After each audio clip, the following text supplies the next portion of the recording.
有一日夜晚，個月亮好圓，星星點點發光，好似好多閃閃發光嘅眼睛。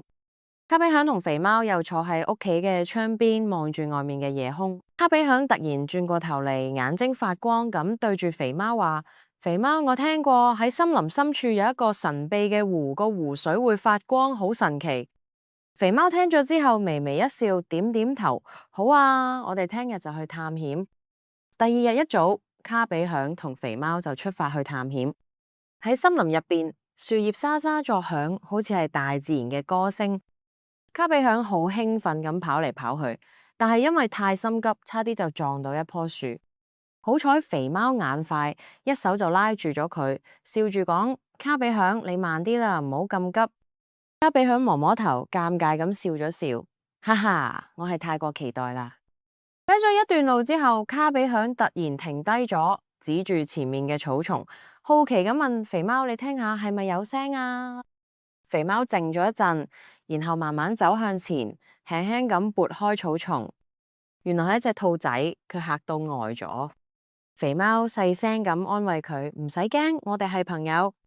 卡比響跟住伸出手，兔仔慢慢咁靠過嚟，聞咗一聞，然後就放心咗。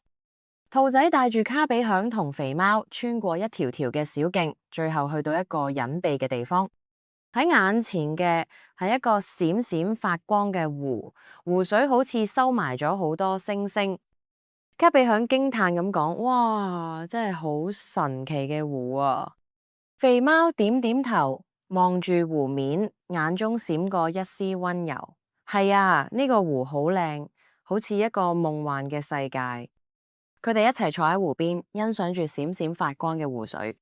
卡比響突然轉過頭嚟，對住肥貓講：肥貓，我好開心可以同你一齊探險。